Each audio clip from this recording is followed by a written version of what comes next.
ये कहानी है दैत्य दंभिकासुर और महान राजा विक्रमादित्य की। दंभिकासुर एक ऐसा दैत्य था जो जवान और सुंदर औरतों को अपनी गुफा में उठा ले जाता, उनके साथ खेलता। जब उसका उनसे मन भर जाता तो वो उनकी जीवन लीला समाप्त कर देता। वो जिस भी राज्य में जाता त्राही त्राही मचा देता। कोई भी राजा या अन्य शूरवीर योद्धा उसका कुछ नहीं बिगाड़ पाते, क्योंकि दैत्य दंभिकासुर को देवताओं से वरदान प्राप्त था कि उसे बल से नहीं बल्कि बुद्धि से मारा जा सकता है। जो कोई भी उसे बल से मारने का प्रयास करेगा वो पत्थर का हो जाएगा। दंभिकासुर की मौत का रहस्य छुपा था उसकी 7 गुत्थियों में, यानी उसके 7 सवालों में। पर उसके साथ युद्ध करने वाले किसी भी राजा या शूरवीर को ये रहस्य मालूम नहीं था। इसलिए जब भी कोई उसके पाप कृत्य से दुखी हो उसके पास जाकर उस पर हमला करता तो देवताओं के वरदान स्वरूप वो पत्थर का हो जाता। हर तरफ दंभिकासुर का कहर मचा हुआ था। पत्थर का हो जाने के भय से कोई भी उसे रोकने का प्रयास नहीं करता।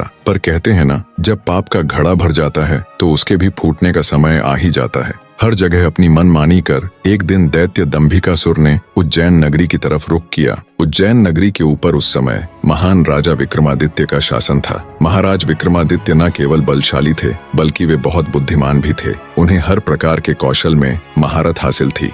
उन्हीं दिनों में विक्रमादित्य की नगरी उज्जैन में एक धनी साहूकार रहता था। साहूकार के 2 लड़के थे। बड़े का नाम महेंद्र था और छोटे का लखन। बड़े लड़के का विवाह तो साहूकार ने कर दिया था, पर छोटे बेटे का विवाह करने से पहले ही वो ईश्वर को प्यारे हो गए। पिता के गुजर जाने के बाद कामकाज और व्यापार संभालने की सारी जिम्मेवारी दोनों भाइयों पर आ गई। दोनों भाई दिल लगाकर कारोबार संभालने में